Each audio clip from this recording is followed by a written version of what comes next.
আমরা যদি দেখি সাংবিধানিক প্রতিষ্ঠানগুলোকে যেভাবে নগ্নভাবে দলীয়করণ করা হচ্ছে, ইতিমধ্যে বাংলাদেশ ব্যাংকে যেভাবে দখল করা হয়েছে, যেভাবে বিসিবিকে যেভাবে এখন আর বাংলাদেশ ক্রিকেট বোর্ড এটা নাই, এটা হয়ে গেছে হচ্ছে বাপের দোয়া ক্রিকেট বোর্ডে পরিণত হয়েছে, যেভাবে দখল করা হয়েছে বাপের দোয়া ক্রিকেট বোর্ড। এবং আমি যখন এই জায়গায় কথা বলছি, ঠিক এই মুহূর্তে 28 জন বিচারককে মাননীয় স্পিকার তাদেরকে শোকজ দেওয়া হয়েছে। তাদের ব্যক্তিগত তাদের চ্যাট গ্রুপে তারা হচ্ছে তাদের মতামত প্রকাশ করার কারণে বিচারকদের হচ্ছে মাননীয় স্পিকার শোকজ দেওয়া হয়েছে। এই বাস্তবতায় আমরা এই গণ অভ্যুত্থান পরবর্তী সময়ে যদি জাতীয় মানবাধিকার কমিশনকে একটা মন্ত্রণালয়ের অধীনে রাখি, স্বরাষ্ট্র মন্ত্রণালয়ের অধীনে রাখি, তাদের মাধ্যমে আমরা নিরপেক্ষ কোনো ধরনের অনুসন্ধান আমরা কতটা পাবো সেটা নিয়ে কিন্তু আমরা সন্দিহান। মাননীয় স্পিকার, আজকে যেই বিলটি উত্থাপন হয়েছে, জুলাই গণ অভ্যুত্থানে অংশগ্রহণকারীদের সুরক্ষা ও দায় নির্ধারণের লক্ষ্যে যে বিলটা আনা হয়েছে, সেই বিলে যদি আমরা দেখি এখানে কমিশন বলতে জাতীয় মানবাধিকার কমিশনকে বোঝানো হয়েছে।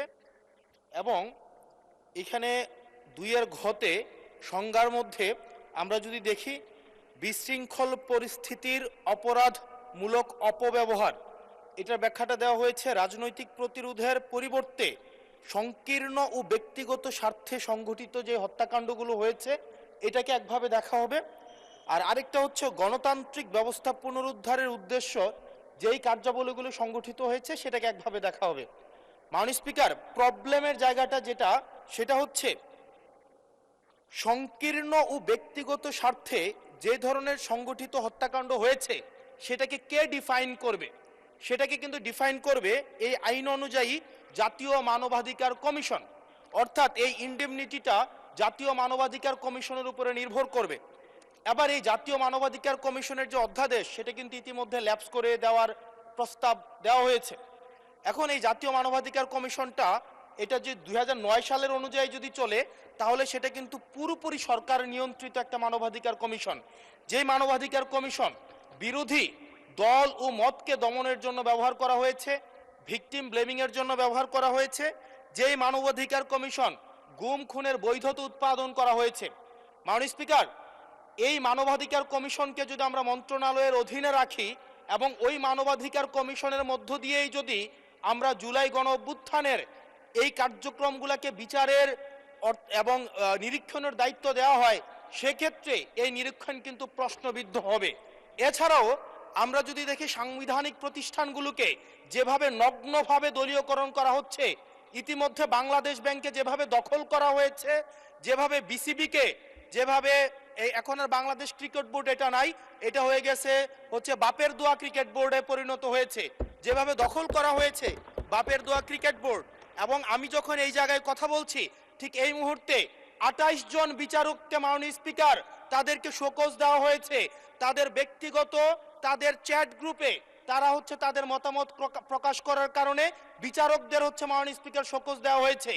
এই বাস্তবতায় আমরা এই গণ অভ্যুত্থান পরবর্তী সময়ে যদি জাতীয় মানবাধিকার কমিশনকে একটা মন্ত্রণালয়ের অধীনে রাখি, স্বরাষ্ট্র মন্ত্রণালয়ের অধীনে রাখি, তাদের মাধ্যমে আমরা নিরপেক্ষ কোনো ধরনের অনুসন্ধান আমরা কতটা পাবো সেটা নিয়ে কিন্তু আমরা সন্দিহান। সেই জায়গা থেকে এই বিলটিকে যদি আমরা বাস্তবায়ন করতে চাই, এটাকে যদি আমরা ফাংশনাল করতে চাই, শুধুমাত্র অর্নামেন্টাল না, যদি আমরা ফাংশনাল করতে চাই তাহলে জাতীয় মানবাধিকার কমিশনকে অবশ্যই সেটাকে অটোনমাস করতে হবে। আমার সামনে যারা আছেন আমরা হয়তো আমাদের থেকে এখানে প্রত্যেকটা সদস্য নির্যাতন, নিপীড়ন এবং তাদের যে পলিটিক্যাল রিপ্রেশনের মাত্রা শত সহস্র গুণ বেশি। আমরা তাদের কাছে প্রত্যাশা করেছিলাম এই জাতীয় মানবাধিকার কমিশনকে তারা একটা স্বতন্ত্র বডিতে নিয়ে যাবে, অথচ আমরা দেখলাম যারা সবচেয়ে বেশি নির্যাতিত হয়েছে, নিপীড়িত হয়েছে, তারাই এটাকে একটা মন্ত্রণালয়ের অধীনে রাখতে চাচ্ছে। এই অজুহাতে যে জাতীয় মানবাধিকার কমিশন যদি অটোনমাস হয়ে যায় তাহলে সেটাকে হচ্ছে এটার জবাবদিহিতা কিভাবে নিশ্চিত হবে। মাননীয় স্পিকার, আমাদের ইলেকশন কমিশন, আমাদের হচ্ছে পিএসসি, আমাদের হচ্ছে দুর্নীতি দমন কমিশন, যদিও এটা কাজের কেতাবে কেতাবে আছে, গোয়ালে নাই, কিন্তু এটা কিন্তু একাডেমিক ভাবে এটাকে ইভেন ইন্টারন্যাশনালিও এই জিনিসটা কিন্তু অটোনমাস হওয়ার কথা।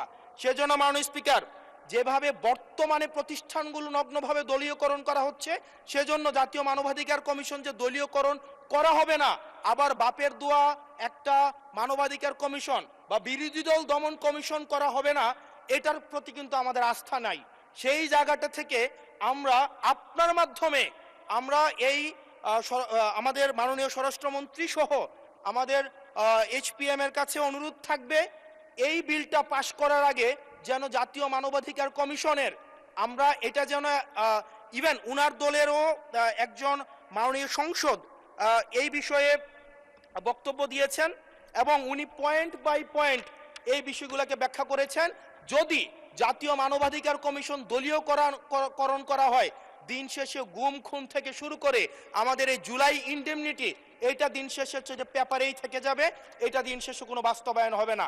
সেই জন্য মাননীয় স্পিকার, এই বিলটা পাশ হওয়ার আগে আমাদের জাতীয় মানবাধিকার কমিশনের এই বিলটা হচ্ছে সুরাহা হওয়া, নিষ্পত্তি হওয়া জরুরি।